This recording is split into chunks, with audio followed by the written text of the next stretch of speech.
Hello and welcome to the Ismaili Centre, Vancouver. My name is Nabila Hussain and I'll be your MC for today.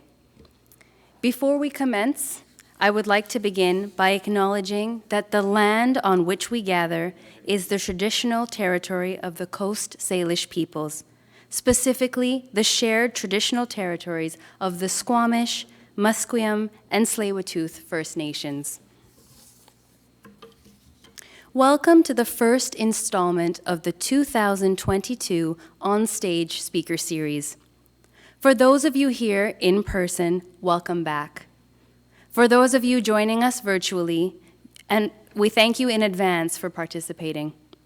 We look forward to hosting you at the Ismaili Centre in the future.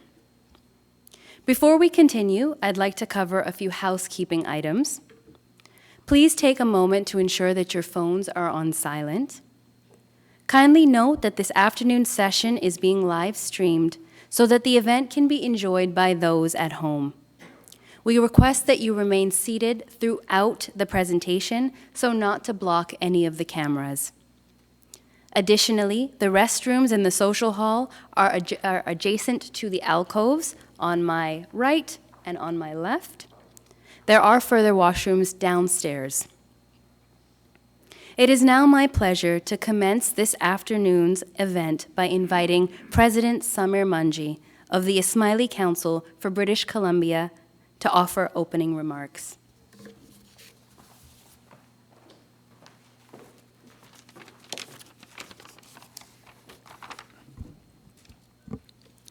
Bismillahirrahmanirrahim.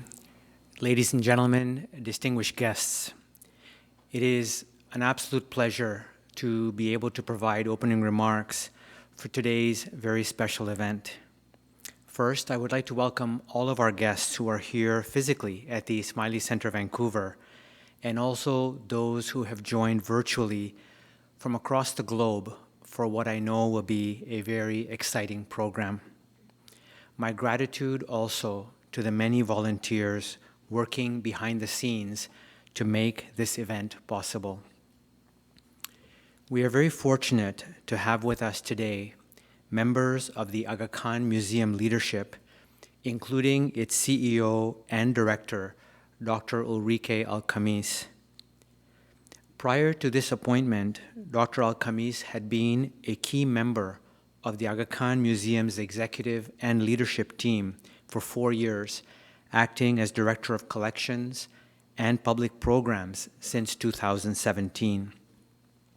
We are delighted to have Dr. al-Khamis present today alongside Dr. Amyn Sajoo, Scholar in Residence with Simon Fraser University Center for Comparative Muslim Studies. The Aga Khan Museum is the first museum in North America dedicated exclusively to Islamic arts and cultures and seeks to inform, educate, and inspire audiences about the arts, cultures, and contributions of Muslim societies, showcasing their diversity and plurality.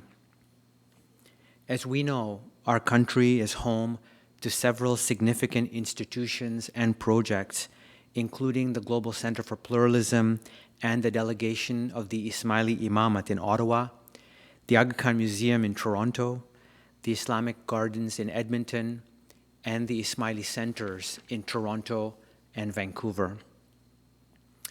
Prince Amin Aga Khan summarized the potential impact that the Aga Khan Museum can have during his remarks at the official opening of the museum, saying, and I quote, "I believe strongly that art and culture can have a profound impact in healing misunderstanding and in fostering trust even across great divides. This is the extraordinary purpose, the special mandate to which the museum is dedicated. In its role to reveal and to stimulate dialogue between different cultures, the Aga Khan Museum will continue a long history of cultural sharing between Islam and the West." End of quote. As I reflect upon the topic and theme of today's conversation, combined with the crises and challenges that we are seeing around the world, it feels timely that we are here at the Ismaili Center, which was conceived as a place for dialogue, to hear from Dr. al-Khamis, who brings a perspective from leading an institution whose work helps to build bridges of knowledge and understanding. With that in mind, I know we all look forward to an enlightening and inspiring conversation. Ladies and gentlemen, please join me in welcoming our host for today's discussion, Dr. Amyn Sajoo.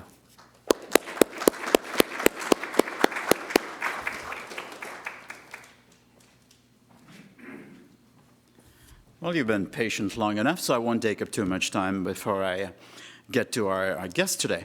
We began this series in 2018 right here in this elegant space with citizenship and identity as our overarching theme. And when COVID-19 forced us to pivot to online last year, there was much distress because we thought we were going to miss the aesthetics of this and the Ismaili Centre Toronto. But we came to our senses very quickly and realized that, in fact, it was going to make the event even more inclusive.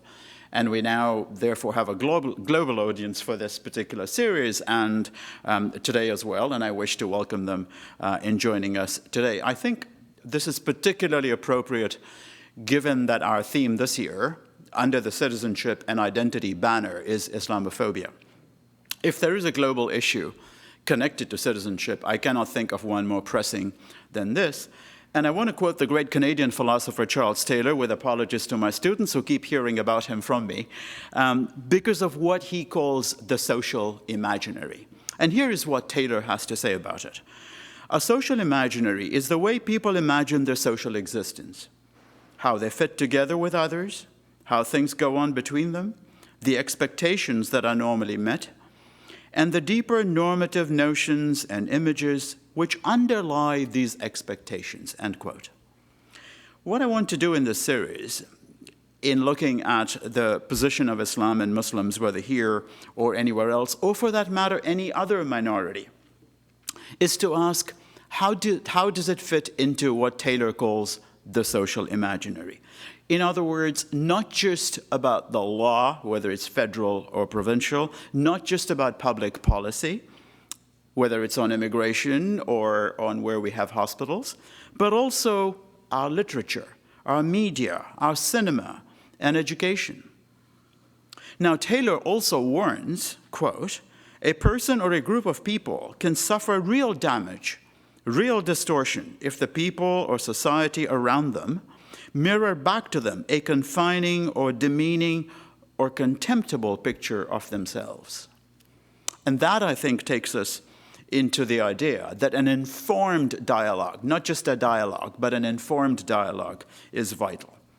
But you may ask, why do you want to start with art? And particularly art as dialogue, rather than, say, the politics of Islamophobia or the history of Islamophobia. And if that concept is about an irrational fear of Islam, then why don't we do a narrative about its origins and so on? The answer to that question comes from another Canadian whom you may have heard a lot about lately, and that's Murray Sinclair, former senator and the head of the Truth and Reconciliation Commission here in Canada. And I've got the quote right here for you. Until the majority of Canadians change the way that they perceive Indigenous peoples, change will be superficial. That includes public schools, opinion leaders in society, and the media. Aboriginal history, including on residential schools, must become part of the national memory. And the wisdom we get from Senator Murray Sinclair, I think, is that culture matters. It can't be an elite top-down change. We can pass all the hate crimes laws and all the public policies against Islamophobia or anti-Semitism or the intolerance of any group, but until it peters down into the social imaginary, into the culture, we're not quite there yet. Which brings us to then, what kind of informed dialogue do we need? And you might have heard the great American Iranian scholar and artist Shirin Neshat on CBC just this past week. She was talking to Tom Power. And Shirin said that in her Western role as an American, she finds culture to be entertainment. That art is meant to be seductive and sexy and so on, and drawing, a Coke can or Marilyn Monroe is now modern art. And she misses the time when she was an artist in Tehran, with now far less freedom than she had before, but when art really mattered, whatever that means. Huh? I want to show you 3 quick samples of what I imagine as being art and dialogue. And let me start with something most of you know very well, and that's Noah's Ark. Now, did you know there is a Muslim Mughal version of Noah's Ark dating back to 1590, and that's a very, very famous image for people familiar with that art. And speak about dialogue. I mean, look at that image where you've got, those 3 levels. First of all, you've got animals there, Noah's Ark. So you've already got this dialogue between us and the larger environment, which includes more than just humans. It's not anthropocentric anymore. So we've got this larger life. And then, of course, you've got that figure being rescued at the bottom. The idea of rescue and redemption, our duty to others. And that when it comes to rescue, you're not asking the refugee, the drowning person, what is your background? What is your religion? They are deserving of our compassion and our empathy unconditionally. And then in that top deck where you've got those people calmly having a conversation while the waters are storming, which is why the flood and Noah's Ark. A reminder that in the middle of a crisis, we still need to talk. Well, tell that to question period in Parliament, right? Doesn't sound like a conversation anymore. And here is a second sample. And again, apologies to former students. We play this game in class. One of those 2 images is by the great Italian painter Gentile Bellini, and the other one is by the legendary Persian miniaturist Bizard. Which is which? And we play this game in class. Now, if your eyes are better than mine, you can read the captions, and you know that already. The one on the left is by Bellini, and he paints that as a tribute to Ottoman culture, even while Italy is in conflict with the Ottomans and the Persians. And he gets a response on the right from Bizard. Striving to remind the great Western artist that you don't have to scream and yell. You can have a very quiet scribe as well. And they become, without ever meeting, they become virtual friends. There is a dialogue between civilizations done by 2 great artists, even while their politics is at odds. Huh? Now, here is a contemporary one, and it's one of my favorites. This is a response to 9/11, and it's from Shazia Sikandar, who is a Pakistani-American artist. And Shahzad is now, when she did this painting, she was still an unknown in New York. She is now incredibly famous, partly because of this. It's been seized upon by artists and galleries all over the world. And you can see modern technology. There's that plane there, a reminder of 9/11. And then you've got Greek and Indian and other cultures there, represented in those iconic female figures. But she's not doing the politics of 9/11. She's doing what is our collective memory? What is the cultural place of what happened? And I think that is dialogue at its best, because it does what the Canadian scholar Jasmine Zinn, who is also going to be a guest in this series, says in a new book on Islamophobia and the 9/11 generation. And she says, artists help us to imagine and build alternative futures. Now, that, I think, is what we're going to hear a lot more about this afternoon. And Dr. Ulrike al-Khamis, as you just heard, brings to her role at the Aga Khan Museum vast global experience. And I can tell you just from this past week that her travel and work schedule makes the rest of us look very relaxed. So I want to be expressing my gratitude to her today. And please join me in welcoming her to the stage. Thank you.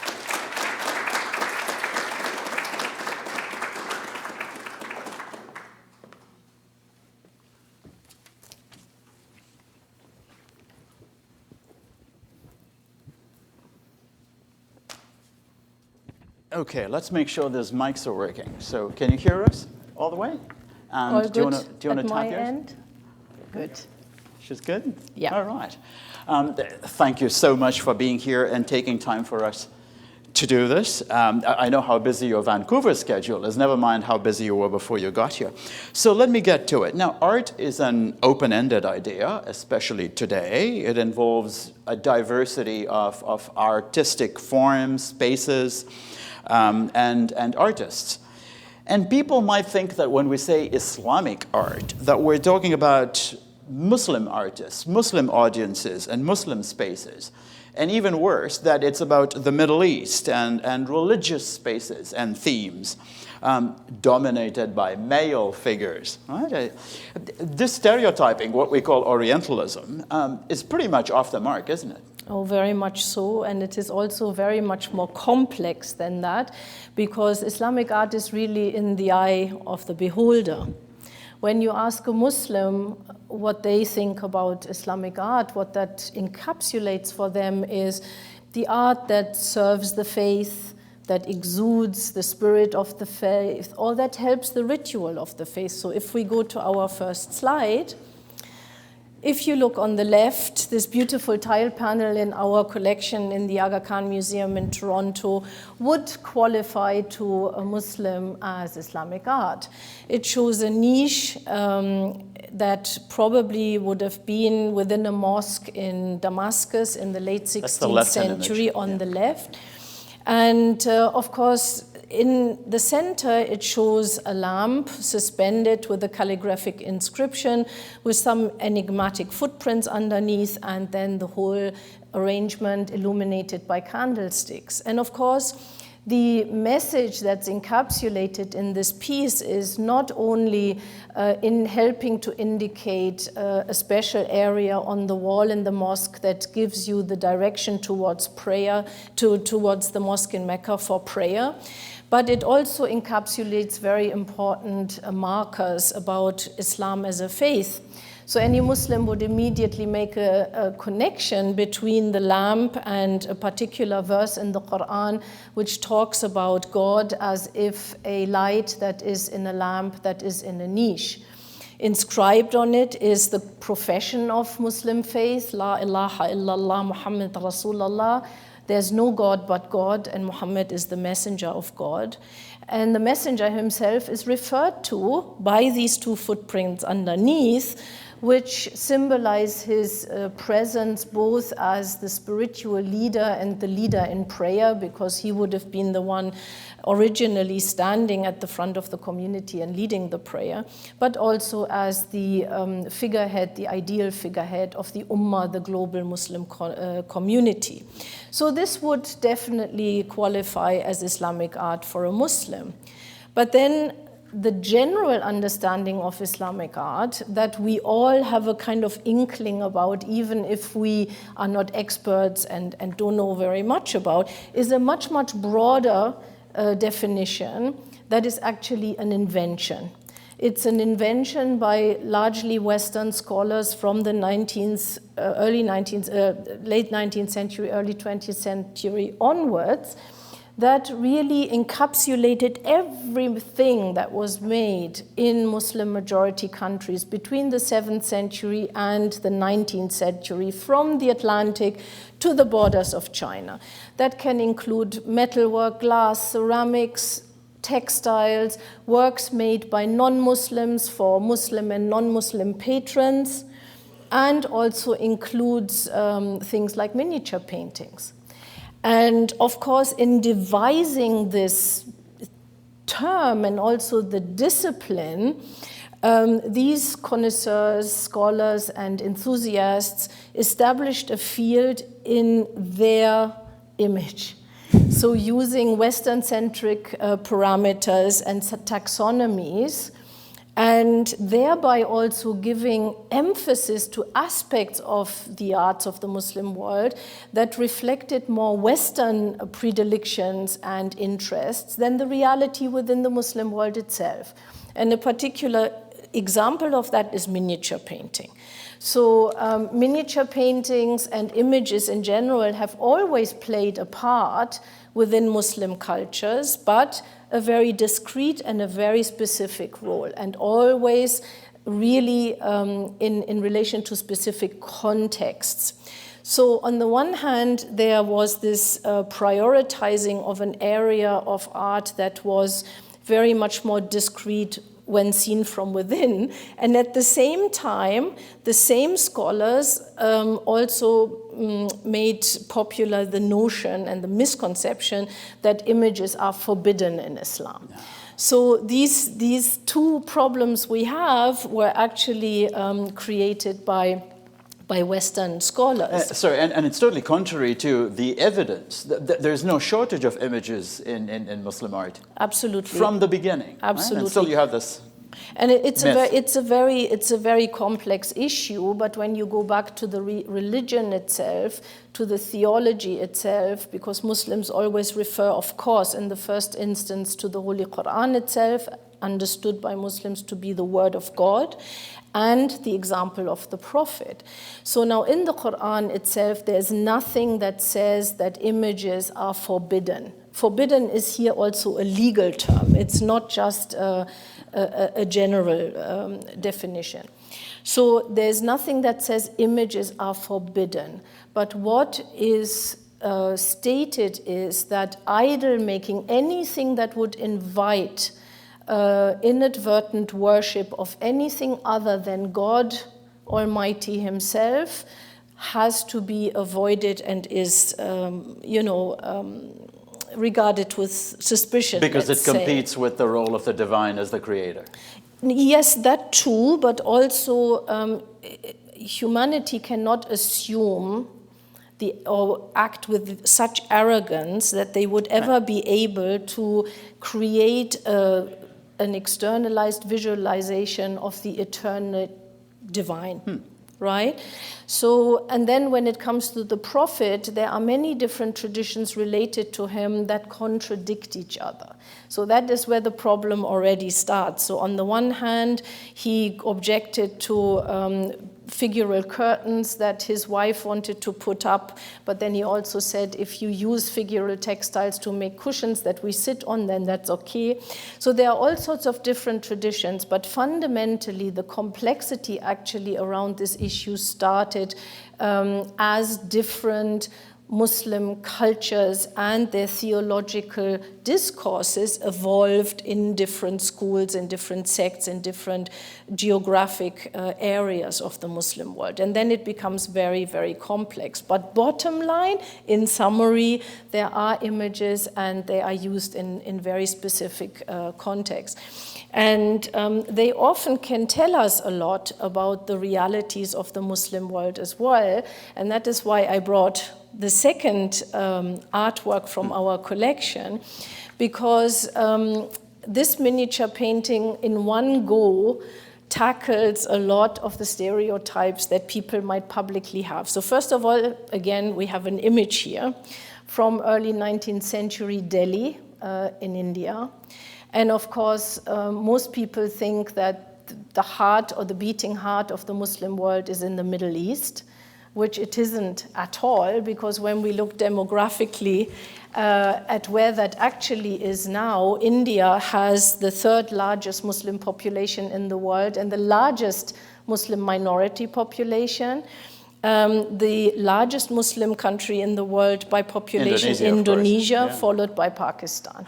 So that is where the beating heart is, and the scene that we see here is also interesting in that the palace, which was in Delhi at the time in the 1820s, 30s, is designed on the basis of influences from 18th century British architecture. And when you look closer, you can't see it so well. It is set in a park full of people from all walks of life and from different ethnicities and religions, identifiable in their varying professions through their clothes, and all obviously involved in this multi-faith, multicultural activity and life that is going on around the palace. Now, the fascinating thing is that this palace belonged to a lady, a very powerful lady called Joanna Nobili Sombre, and known as Begum Sombre. Now, Begum Sombre was a very colorful character at the time because she probably was either a dancing girl or a native Kashmiri that was bought by her future husband. And she started off a Muslim and then, probably because of her husband, converted to Catholicism. But she must have been a very powerful woman because she survived 2 husbands and established herself as the house not only of her palace and her immediate environment, but also as a power player in contemporary Delhi. She was also the owner of several villages, the owner of a European and local mercenary army that she had inherited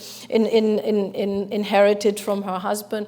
So in any case, a really, really powerful influencer and political figure at that time. So here we have another stereotype addressed, that women don't have a role to play in Islam, are oppressed, don't have a role, don't contribute.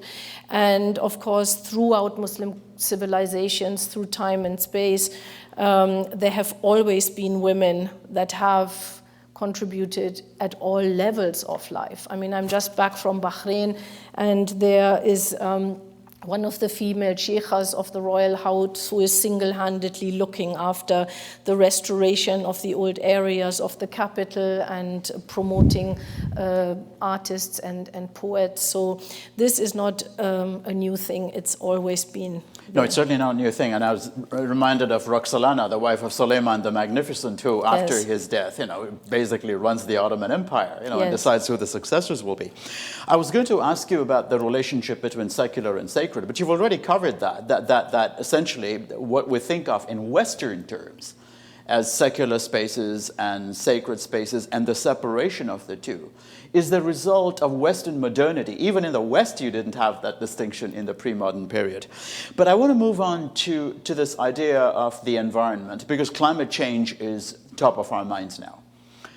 And in what you're calling Islamic art, because that's the inherited term now, or in Muslim creativity, the environment has been center and margins and in all kinds of representations from the outset, right? I mean, flora and fauna and so on, water, the appreciation of the environment and the concern about harm to it is something that is so much in dialogue in Muslim art, isn't it? Could you speak to that, please?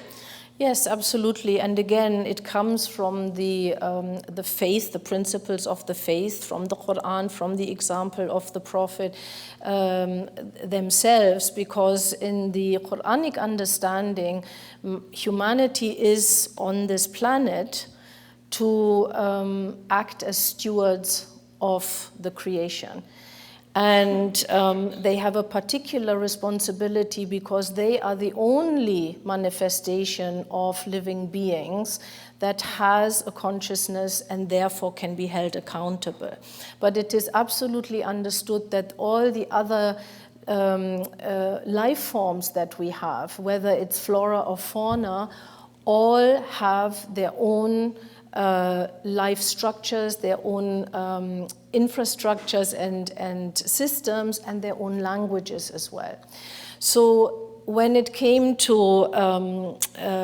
looking at the environment, the Prophet, for example, always emphasized that there has to be respect for the environment, there has to be respect for animals, we have to take care of them, we have to make sure that they don't suffer, that they are allowed to procreate and live their own lives in respect.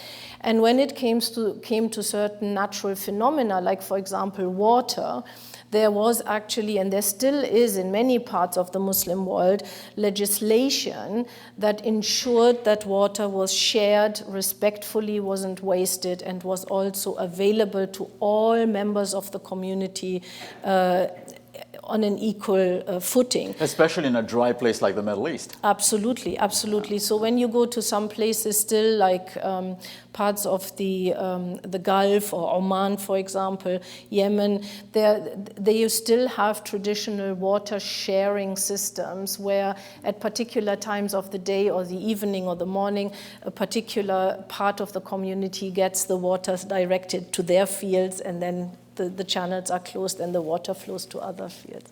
Do you have a slide for us? I think it comes later. Let us see what comes up next. Let me see, because I think it's a bit further down in the sequence. If you, did you want to bring it up? If you want, just keep going a little bit further, and that's it. Yeah, so the beauty about the relationship between Muslim consciousness and environment is also expressed through mysticism, because particularly mystic saints and mystical personalities very much emphasize that the spirit of the divine, of course, is inherent in every aspect of living being, in every manifestation of life, as we know it and can perceive it. So flowers were also imbued as both messengers of the divine and as reflecting the perfect creation of the divine. On this plate here from 16th century Turkey, if you can see, there are beautiful flowers including carnations and also tulips. And the tulip has a very beautiful mystical story to tell, because in Persian and in Turkish, the word for tulip is lale. And lale incorporates the same letters as the word for Allah. Mm.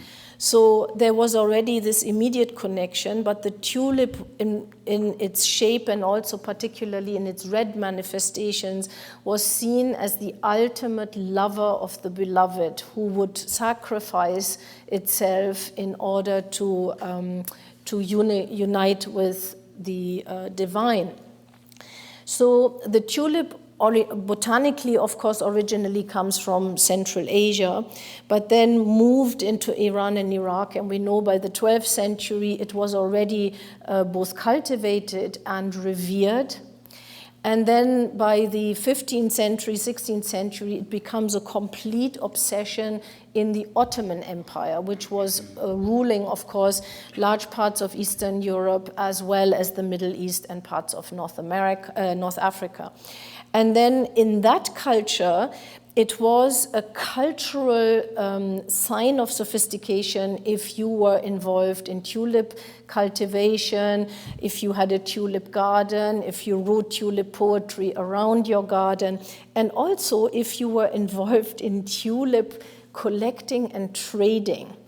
And individual tulips bulbs became really so expensive that you could buy one for the equal price of nearly, let's say, $3,000 today.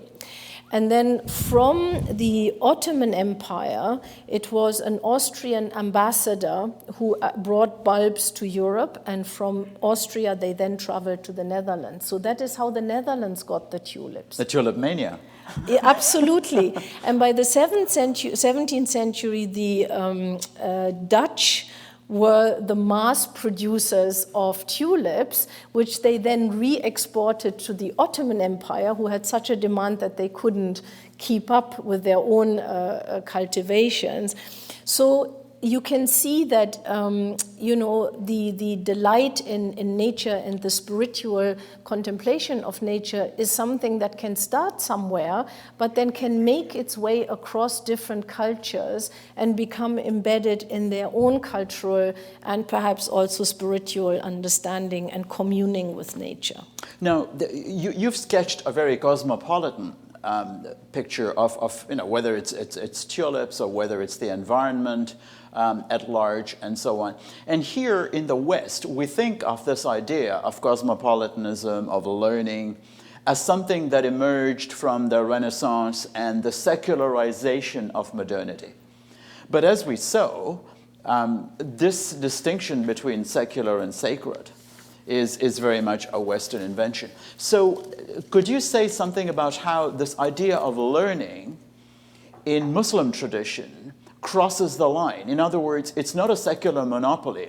You can't argue that a library is a secular creation anymore. A library is, in fact, as it is in this building, very much integral to the faith tradition and to sacred spaces as well, isn't it? Yes, absolutely. And actually, within Islam, secular and religious are not to be separated, because Islam is just a way of life. It incorporates everything. And, pious Muslims allowed or internally, before they undertake any action, would say Bismillah ar-Rahman ar-Rahim, in the name of God, right? So ultimately, everything is part of a coherent, integral, organic whole.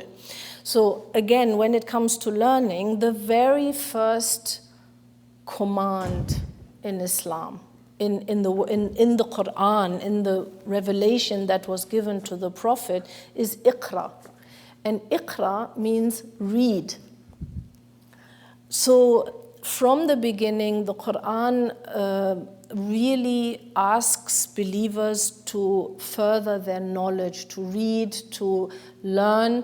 And again, the Prophet consolidates that in his sayings. He makes it really an obligation on Muslims to grow their knowledge from birth to death. And he has this beautiful saying, "Utlubul ilm walau fi Sin."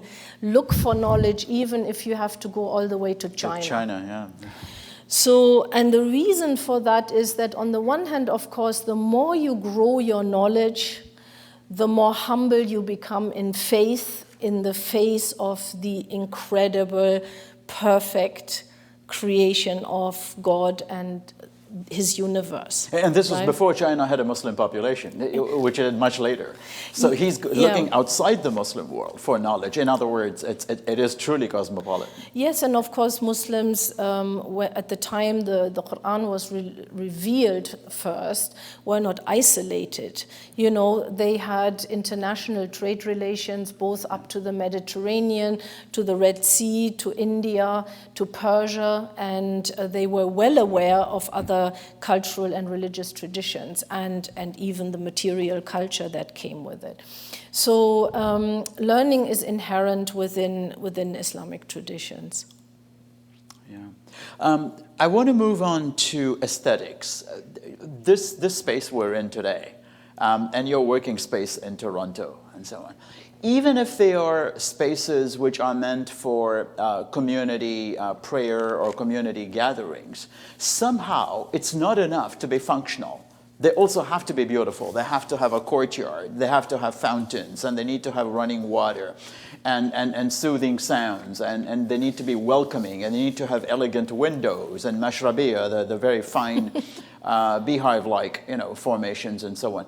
Why does this idea of beauty matter so much in Muslim tradition right from the outset? Well, I guess, humanity as a whole likes beauty. That's not an exceptional thing for Muslims. We all love harmony, balance, order. But we forget that. Aesthetics. Yeah, nowadays, we are too busy for anything really anymore. But when it comes to the Muslim sense of beauty, again, it is the realization that, and the understanding that God's universe in itself is perfect and is beautiful. And God is beautiful, and therefore every perceivable thing that we see in front of us is ultimately a beautiful manifestation of the perfect, beautiful universe Hence of the God. tradition, God loves beauty. Right? Yes, absolutely. God is beautiful, and God loves beauty. And the human being as such is also understood to be a work of beauty in body, in soul, and also in action. That is the ideal that everybody should strive for.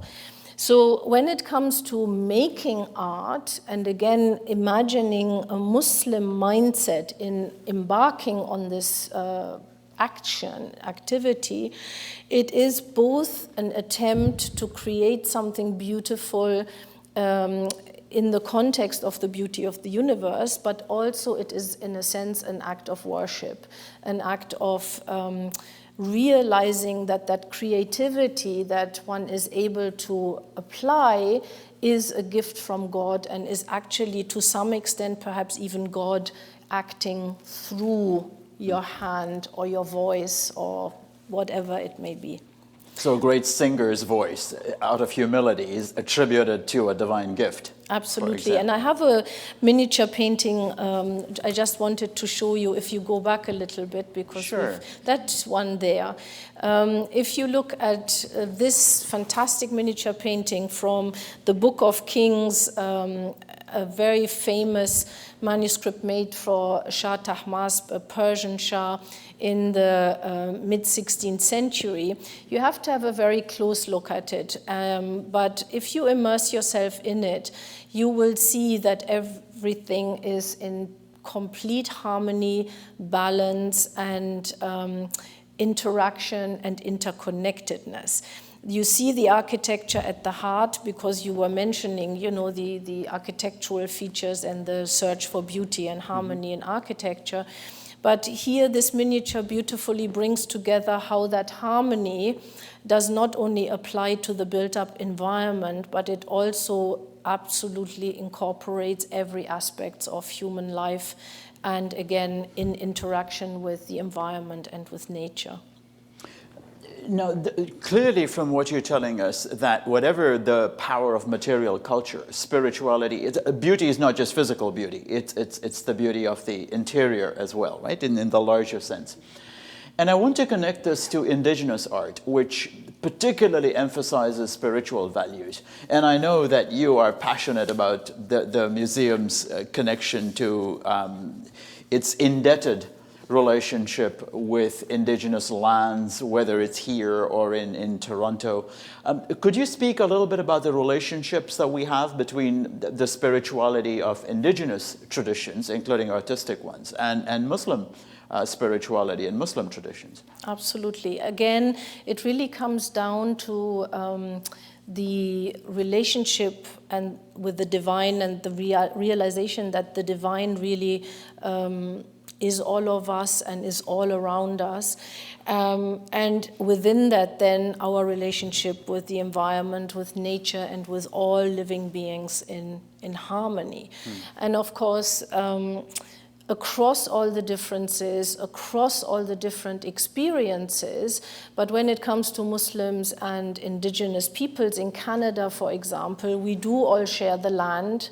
We do all face similar, if distinct, issues of alienation, of not being accepted, of being discriminated against, the challenges of climate change and environmental disaster, the increasing friction across society when we are living in a country that actually always projects an aspiration to be a fully inclusive, fully respectful, fully loving society for all the cultures that do share the land. And also a very important dimension, I think, is the intangible heritage, because in Western traditions, especially after perhaps the Enlightenment and the Renaissance before that, but we always emphasize material things. But there are many, many cultures, pre-modern cultures, also particularly cultures in the Southern Hemisphere, that have incredible intangible collections, intangible heritage, intangible wisdoms. And these, again, we can start conversations over. And if you go to the last slide that I had in my selection, just keep that sit. Did I miss it? That's the one there. The Khamis, yes. Yeah. Yes. So we have a very famous miniature painting in our collection. Some people call it the Mona Lisa of Islamic art, because it really is such a star piece in the field. And it is called the Court of Kayumars. And if you can see it, the Kayumars is enthroned on a rock overseeing a circular arrangement of men and women of all shapes and sizes, different ethnic backgrounds, and accompanied also by both fierce animals of prey and peaceful animals, all in harmony and in balance and in peace. And when I look at Canada and when I look at our different challenges and our shared challenges across differences, then this miniature painting always comes to mind, because Kayomaz is actually, according to the legends of the Persian Book of Kings, the first ideal leader invested by the divine at the beginning of time. And he resides with full wisdom and justice and insight over a universe in balance and in harmony. And we are all yearning for that. We are all yearning for enlightened leadership. We are all yearning for a land and a society where we can all live together, shoulder to shoulder, as is in the case in the picture, in peace, across differences, not only tolerating our differences, but actually realizing that our differences enrich us and make us stronger and more exciting as a society.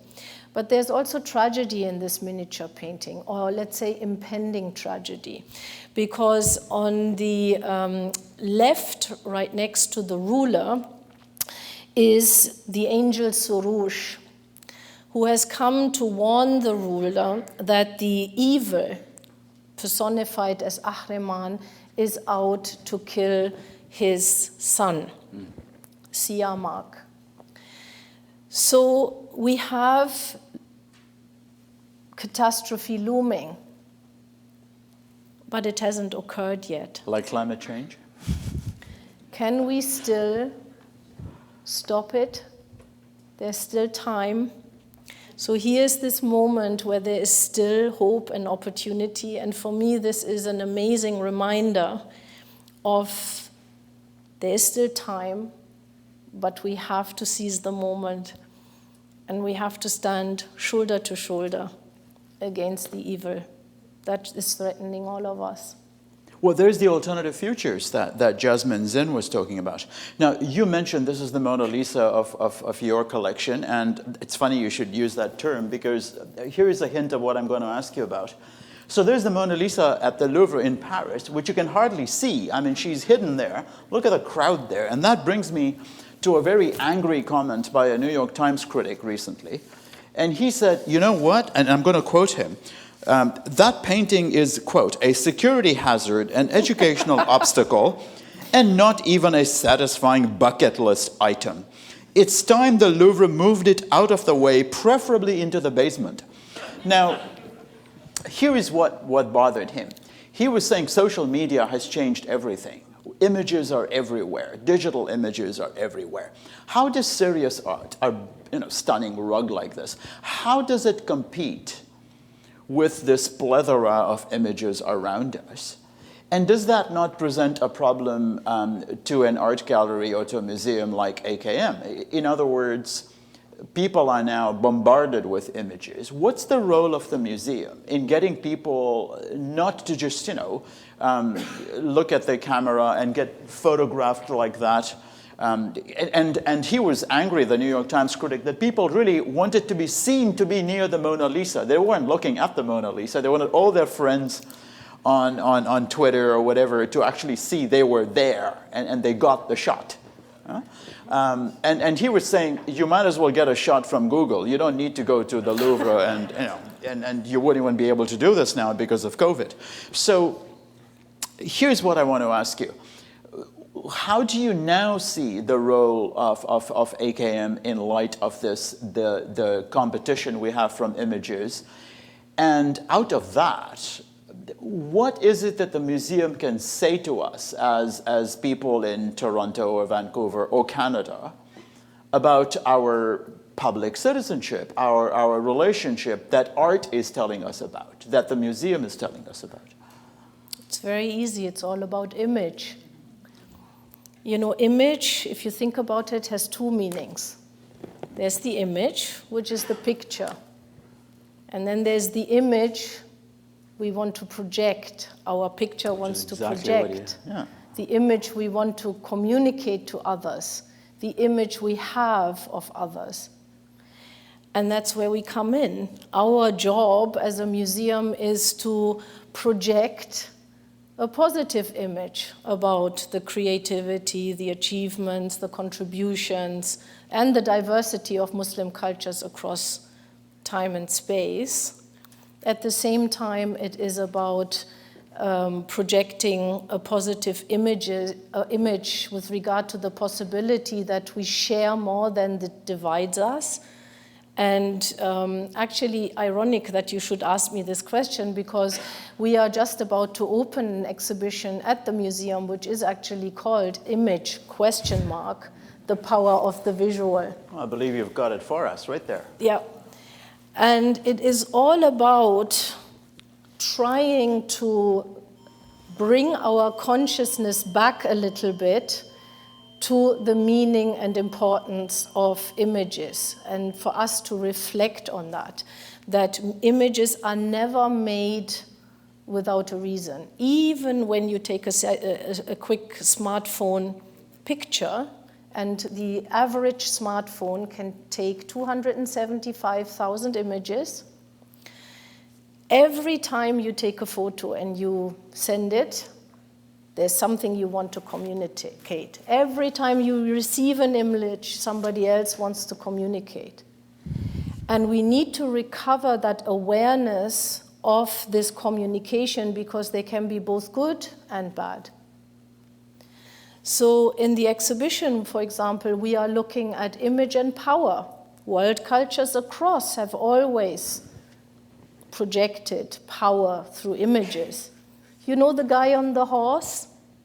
How many of you know, or the lady, I have to say, because Queen Elizabeth in Ottawa is sitting on a horse. But anyway, power represented through an image of a ruler on a horse. Many cultures have it, right? Okay, now we don't do the horse anymore. Now we have a Lexus instead. But the symbol is exactly the same. Yeah, or Tesla, exactly. But you get my point, right? So then image and spirituality. How do we commune with the divine? We tend to use a form of image. Now that image may be an abstract one, but it's still somehow a materialized, externalized medium through which we try to communicate.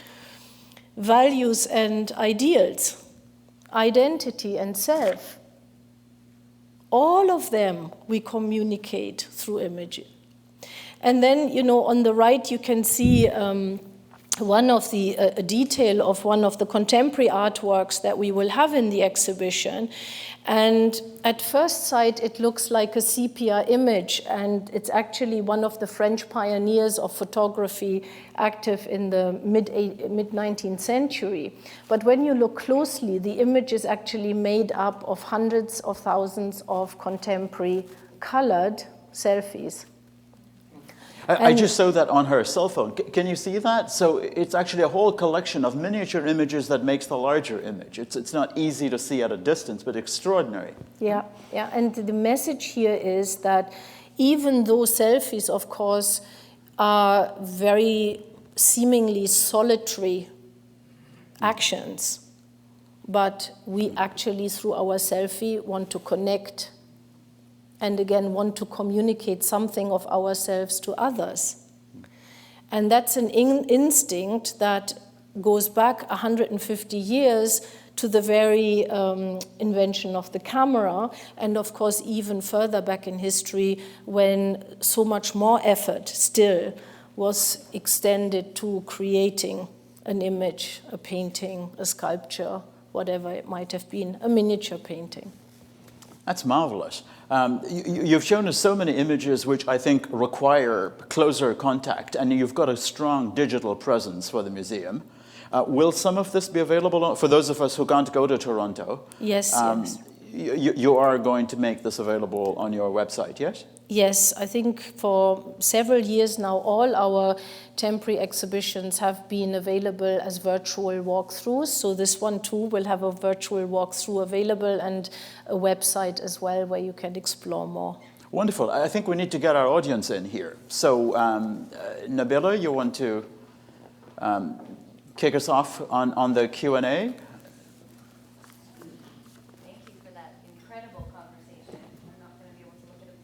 In the same way, moving forward. Good. So I'm going to start with 2 audience questions, if I may. I'm just going to grab my phone and ask the audience questions.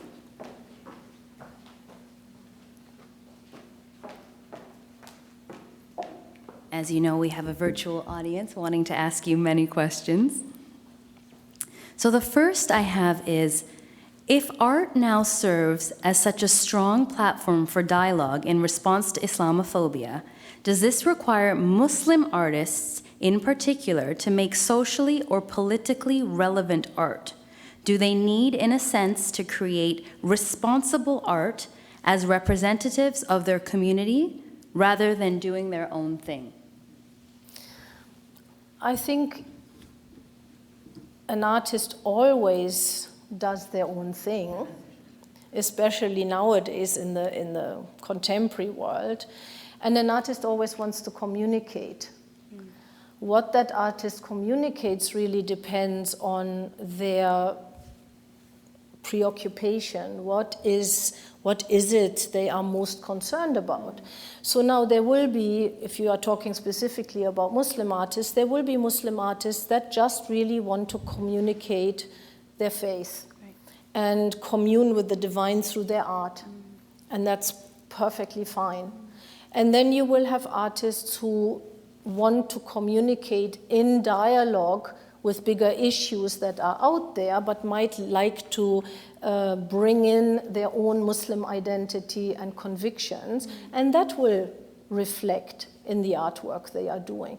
So it is really, it's not a do this or don't do this. It is a consciousness thing where the artist will decide in which way they want to contribute to the dialogue that is going on in our times. But if I may, I think minorities face this problem a lot. I mean, is an indigenous artist as free to do what she or he wants to do as, say, a non-indigenous one, given that we're talking about indigenous traditions and reconciliation? And that's what Shirin Nashat, the Iranian American, was complaining about, that she felt a heavy responsibility, and she couldn't do what she called trivial art anymore. She said, I would feel guilty if I did that, because now we're talking about, Iran all the time and her traditions and gender. So she even makes earrings which talk about the freedom of women and so on, and she feels she can't just do pretty things anymore. Now there is a greater... So I think that is what might be behind the question. And that's an ongoing dilemma, because obviously you don't make art in isolation. And there's also the market interest that puts pressure on artists, in addition to the messaging and the content that you want to convey. And a lot of artists from Muslim backgrounds are expected to create in certain ways. And I always think a true artist is an artist who has to make art, irrespective of, the expectations outside. It's something that comes from within and that has to come out, and there's a need and an urgency and despair to communicate regardless. I will never forget, I once met an Iraqi artist in London in the 90s, and he was living on Social Security. And his entire flat was full of the most amazing artworks. And they were very painful because, obviously, with everything going on in Iraq and him having to be in exile, a refugee, and on social benefit and all that, it came out in his work. And we asked him, look, why these artworks are incredible. why don't you go and show them and sell them? And he said, I am not going to sell a single artwork. I will keep making these artworks because I need to get the pain outside. And he said, the moment Saddam Hussein falls, I will burn everything. Heavens, what a story. I mean, that shows you there's more than just public dialogue. There is also dialogue within the self. Yeah. Absolutely, absolutely. And you know, the dilemma an artist has is always, do I communicate on my own terms? Which might then mean that A, your audience doesn't get you, especially if you are from another culture, because what you communicate from within does not necessarily easily translate, especially if you live in exile and you live in a diaspora minority situation, right? And then, do you create, in order to be successful, in a way that appeals, that's expected? So, okay, I'm a Muslim artist, so let's throw some calligraphy in there, right? Or do I stay completely true to myself, regardless? There's no easy answer to that. Absolutely not, because there are economic implications as well. I suspect we have more questions there. Okay, so the second question from the audience. We've been discussing relatively high art, in quotations, which ends up in galleries and museums. What about street art, such as murals, that can in fact be powerful dialogue with the general public? In fact, this is a democratic form of art and is so vital in the ordinary settings in poorer parts of the Muslim world and elsewhere. Absolutely, and it's a very dynamic scene, really, that has been growing not only across the Muslim world, but even beyond. Oh. And I'm smiling because we are hoping to invite a mural graffiti collective from Afghanistan to the museum in the fall to actually create in the temporary gallery space. We will give them the gallery-free white box gallery and invite them to create graffiti murals in the museum with visitors and community youth. Oh, that's brilliant. And the Mexican, Frida Kahlo and Diego Rivera and Sequeras, they used murals and graffiti to foster Mexican identity because they were so dispersed that come immigrants from Europe and indigenous Mexican Aztecs and so on, and they thought the murals, which included indigenous figures, would foster an identity which is modern Mexican, actually using the mural. So it shows you how powerful the idea is of what you're calling democratic street art and the dialogue there. It's extraordinary. Absolutely, and through that is where social media are useful, and Instagram and Facebook are useful. These movements, you find them across the world, and the young artists that are participating in this, what is mainly, of course, protest art, they learn from each other and they communicate with each other. And I remember I think a couple of years back now, there were enormous street protests and sustained protests in Iraq, in Baghdad. And the graffiti that were made at that time were just absolutely incredible. But then you also see similar things in other parts of the world. And I always hope that through this realization, there ultimately also grows a kind of global solidarity. I remember there's a very famous mural of the kiss, Klimt's kiss, but it's actually painted on the ruins of, I can't remember if it was Aleppo or Homs in Syria. There's a very famous image, right? Oh, what a message. So completely. So it's this potential for global solidarity is a profound one and a significant one, because ultimately, whether we bicker about our differences or not, we only have this one planet, and whether the floods are in Pakistan or in Vancouver, it's the same phenomenon. And if we don't stand shoulder to shoulder, we are not going to solve the issues and we are not going to make it. So I think that realization, if that can come to the fore through the arts as well, the better. Great. On to the next one. Thank you. I'm going to now actually open it up to audience questions to see if there are any. I've got a few. I'm just going to make sure our microphones are... Do we have a microphone? Okay, so I'm going to start with... Actually, I'm just going to start with... Sorry, I apologize for pointing, but you want to come to the microphone? Right, thank you.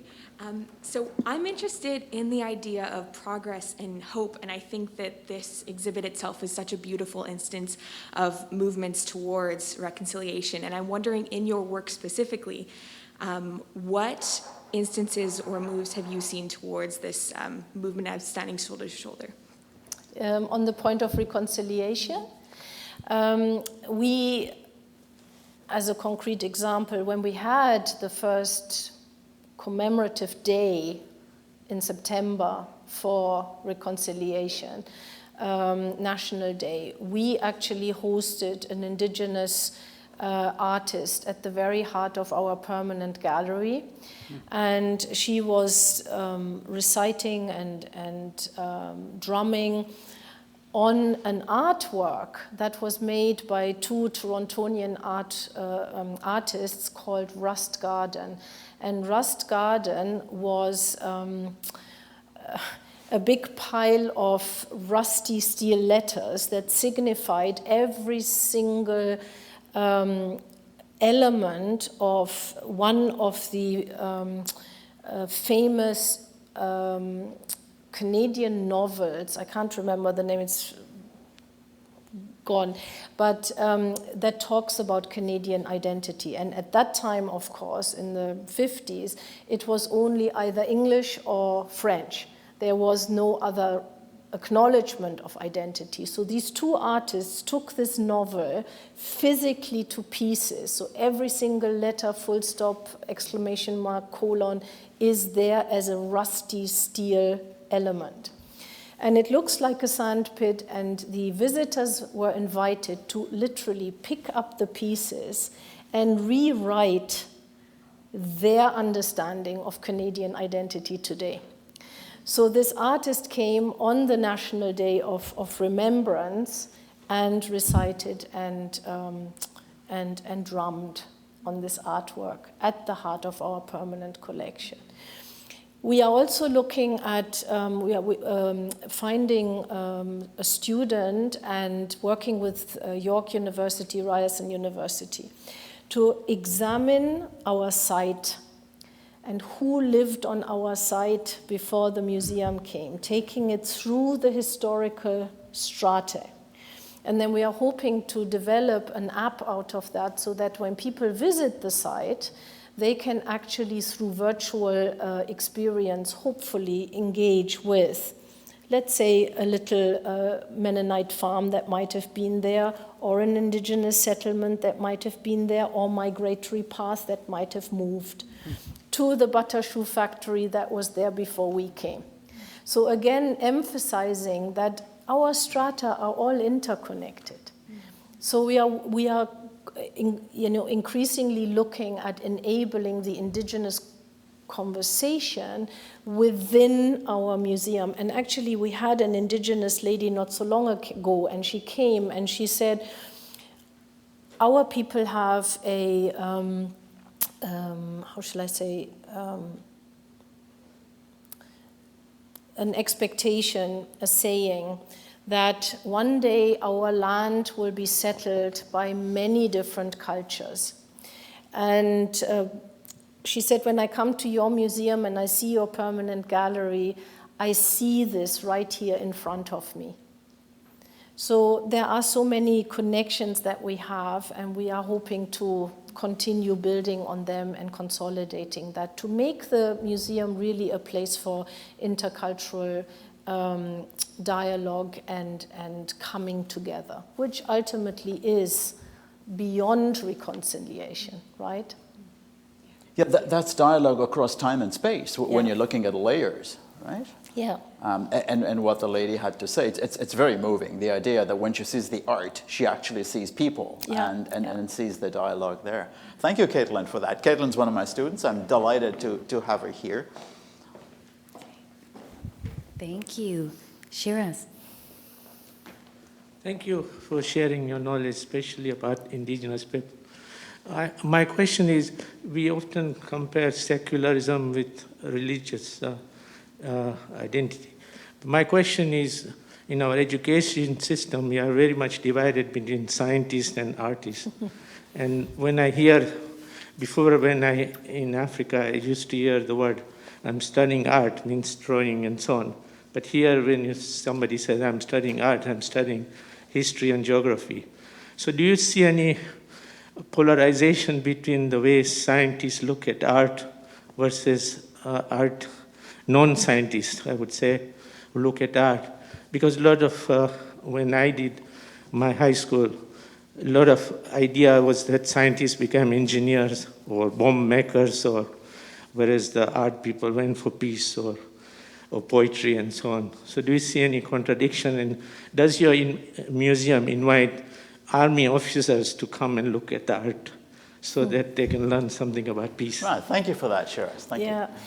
Well, you know, again, the separation of science and art really is, to some extent, a modern one. Because when you look at some of the most outstanding figures in Muslim history and in Muslim art, you would have people who are calligraphers, illuminators, poets, scientists, doctors, all at the same time. So there was no separation, right? And again, we are trying to sort of recover this a little bit. And you know what, if you go back, there is one slide, go back in your sequence, of a manuscript. Ah, yes, I think I know. That's the one, yeah? This talks about this very nicely because, you know, technically speaking, this is a manuscript in our Islamic art collection. But what is it really? It is a manuscript of Taqweem al-Sihha, which is a health manual. We would now call it a manual of well-being. It talks about diet, it talks about exercise, it talks about how to stay healthy through a healthy lifestyle. And the manuscript we have dates from the 1300s and is either from Iraq and Syria, but the original artwork, i.e. the text, the intellectual achievement, came from an 11th century doctor, Ibn Butlan, who was Christian and lived in Baghdad and then left to practice in Cairo, then moved on to live and work in a monastery in Constantinople. Then he went to Syria and worked there as a doctor in a hospital and as a community leader. So now when you look at this as an artwork, if you like, the fascinating thing is that, again, it actually shows you how so many different cultures come together. Because one thing we must remember, we are talking here about Muslim civilizations, but of course they never have worked in isolation. They have always worked in interconnectedness. So our manuscript here, basically, of course, paper, ink, and leather. The paper is Venetian paper, because by that time already, the paper-making technology, which had originally been invented in China, came to the Muslim world, and then through the Muslim world was transmitted to Europe, had reached such a demand that the Muslim world itself couldn't look after it anymore. So the European world, by the 14th century, was supplying the Muslim world to meet demand, which in turn, of course, means, my God, how many books were written. But then also, the calligrapher is probably a Muslim, and the one who made the leather binding for the manuscript was probably a Jewish tanner. Now, in the 13th century, this work was translated from Arabic into Latin, also by a Jewish translator who was working for the Christian king Manfred of Sicily. And as a result of this Latin edition, it then became all the rage all across Europe for many centuries. So here you have a perfect connection between art and science. And of course, that has also continued. And in the year of crisis last year, we actually hosted online the premiere of a digital artwork that was created by a microbiologist who is also an artist, and which combined animation, dance, music, and cinematography for this new digital artwork. The dance of the virus? Yes, that's right. Yes, I am. Yes, yes. And look at those pharmacy jars. I mean, you know, there's a seemingly scientific object, and look at the beauty of it, I mean, the aesthetics. But also, the pre-modern West, I mean, Leonardo da Vinci's human anatomy figures are also stunning art.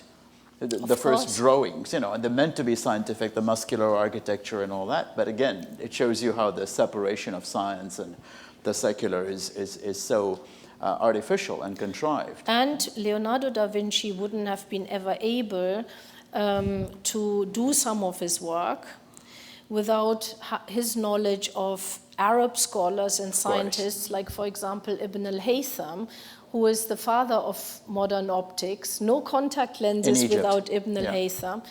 And Ibn al-Haytham was actually the one who invented the camera obscura, which was later used by Leonardo to introduce perspective into his paintings. Yeah, and Copernicus and the lenses and down to Galileo are indebted to calculations and lens measurements done in the Middle East. It's extraordinary. Any more questions from the audience? So I think we have time for one more. We'll stay in the same row. Okay, thank you. Okay, thank you for sharing all your expertise and having this conversation. You've really highlighted interconnectedness, which is really beautiful in many ways that you've shared. I'm a bit curious, because I understand museums are not neutral, and so I know with indigenous peoples and cultures, displaying art can historicize peoples in some museums. And so I'm curious how AKM kind of navigates this tension, or rather maybe how AKM or museums to you can dismantle projected ideas of modernity. Ah, beautiful. Oh gosh, yeah. Beautiful, beautiful. Well, thank you, Shannon. Thank you. Basically, the only way you can really do it is to set the objects free. And what I mean by that is, you know, traditionally you have the expert curator voice and the one-track narrative that projects, of course, ultimately also a certain way of looking at the world, right? But every object has hundreds of stories. And the more you allow these stories, the more you allow people in. So when you look at these jars, for example, yes, you could talk about geologically where the clay comes from and what the clay is made of chemically, right? You could talk about where the pigments come from, which will tell you cobalt came from, you know, Iran and Afghanistan, and there's a story to tell, right? The shapes are designed in a different way because you want to be able to pull them off your pharmacy shelf, and that's why they are wasted. If you want to talk about the decoration, it will tell you about the connections to China, or it will tell you through the heraldic sign about the connections with Europe. But you could also talk about the herbs inside. You could talk about how these herbs influenced our modern medicine. And you could say, okay, the herbs inside, are they perhaps to some extent very similar in the way they are used for healing than indigenous peoples use herbs today for healing? So the way you allow alternative narratives to issue from an object, So if you allow your object to be a catalyst for any conversation that you want to have and allow these different stories in, then you start opening up an environment where everyone feels welcome and where everyone feels encouraged and happy to share their stories. And then you take it from there. I love that phrase, set the objects free. That's quite remarkable in historical terms. Before we formally close down, I want to express my appreciation once again for edifying us so much. And please remember that this is part of a series, and here is what's next at SFU Harbour Centre. I've got Professor Anwar Iman coming from the University of Toronto as our guest on May the 14th. And I would really want to invite all of you to join us at Harbour Centre downtown for that. And I also want to add my appreciation to the extraordinary job that you don't get to see that the volunteers have been doing. They've been here since yesterday afternoon to set things up, and it's a thankless task because of all the challenges that we have right now. So a very deep, from the heart, thank you to all the volunteers.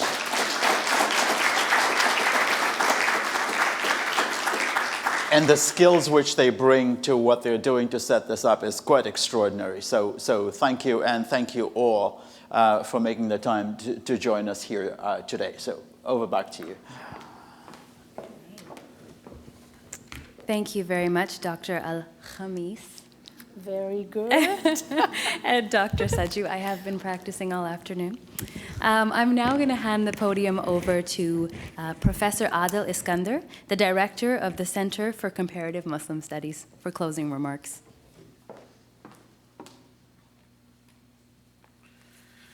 Thank you so much, Nabila. Thank you, everyone. It's a pleasure and a delight and an honor to be back here at the Ismaili Centre in Vancouver. I want to start off by offering my land acknowledgement. I come to you from Simon Fraser University, and more specifically the Center for Comparative Muslim Studies, and we sit on the Coast Salish territories of the Musqueam, Squamish, and Tsleil-Waututh peoples. We are cognizant and aware of the fact that we are uninvited guests and settlers on this land, which gives us a tremendous responsibility to not only actively move towards decolonization, but to practice that in our day-to-day work. And it can sometimes be immensely challenging, but it pales in comparison to the challenges faced by indigenous communities whose histories, livelihoods, and experiences have been erased and effaced for many, many generations. My sincere gratitude to Dr. Amyn Sajoo, whom we have had a very long and very illustrious relationship with at the Center for Comparative Muslim Studies, for shepherding this inspiring series of conversations. To the Ismaili Centre in Vancouver, and especially Samir Manji, thank you so much for opening your heart, your home, and this applies to Ismaili Centre in Vancouver and in Toronto, but also Ismaili communities not only here in Canada, but around the world. We are grateful for your vision, your inspiration, and your commitment to helping open your centers, your homes, and your hearts to independent thought, diversity of opinion, intellectual inquiry, and humanistic work. The Center for Comparative Muslim Studies has a mandate. The mandate is to push the boundaries of understanding, push the methodologies of this understanding, and to go beyond the stereotypes of what it means to be Muslim, historically and in the contemporary moment. The complexities, particularities, dynamics, and uniqueness of Muslim communities across the world and non-Muslim communities engaged in livelihoods with those communities. The cultures from which they emerge and those cultures that they spurn. Their locales, their movements, their displacements, their meaning-making. Dr. Ulrike al-Khamis's presentation and the discussion with Dr. Sajoo is an embodiment of precisely this work. Islamophobia, which is the overarching problem that we are discussing or placing in context today, is a fear, and most fear is driven by ignorance. Art is a site of knowledge production and knowledge dissemination. So, as a media and communication scholar myself, I spend much of my time grappling with representations. The pioneer of cultural studies, Stuart Hall, implores us to analyze and understand the cultivation of stereotypes by codified norms in journalism, media, and film. The late literary critic Edward Said builds on that and reminds us that representations aren't just about what is included, but also about what is excluded. Every photo is framed. Asking what is not in the frame is important, and thinking outside the margins is a form of literacy. Dr. Ulrike's al-Khamis's work and presentation today embodies the approach we need to expand the frame of what constitutes Islamic art. Seeing these works in contestation and in dialogue with the boundaries, restrictions, whether those be theological, political, social, cultural, or economic, is precisely the methodology we need to see these artistic works in their hybrid, multi-sided, contoured realms. Therefore, debunking stereotypes that become in and of themselves puritanical. Contemporary Islamic art in our current moment, what will be housed in galleries, I want you to imagine what will be housed in galleries 20 years down the line or 100 years from now, will become emblematic of Islamic art once it's revisited. And hopefully when it is revisited, it will be examined on its own terms and in its own context, and that those objects will be set free. Like the Ottoman and Mughal and global historic works we turn to today to problematize Islamophobia by showcasing the cosmopolitanism of those periods, the complexities of the artworks and the artists behind them, the digital Islamic artists of today are already producing the narratives and the content of galleries of the future. They are transient, dynamic, intersectional, defiant, and belonging in place and out of place, here, there, and everywhere. This hopefully will shatter the normative, simple-minded view of Muslim life, culture, history, and experience, and perhaps I might be a bit utopian to imagine that 100 years from now, when these artworks are revisited, there won't be Islamophobia to have to combat and shatter. So, what does this all mean? Well, hopefully, in the grand scheme of things, we recognize that all of us are exactly like Ibn Butlan. Our journeys involve so many different transient moments, so many displacements. All of us come from someplace and everywhere. And so to situate, to recognize the multi-sided locales of art produced by Muslims in non-Muslim contexts and by non-Muslims in Muslim contexts, and by redefining what it means to be a Muslim in a manner that allows it to be so expansive, so dynamic, and so incredibly non-puritanical, we can look to a future whereby Islamic art is no longer a product of Islamophobia or fodder for Islamophobia. I thank you all for your time. I will continue to follow the incredible conversations that will ensue, and it is an honor for us as a center and the larger context, Simon Fraser University, to continue to support the works that are produced here in the Ismaili Center, and also the work of Dr. Amyn Sajoo, who is very dear to us, and I thank you all for your kind and generous invitation.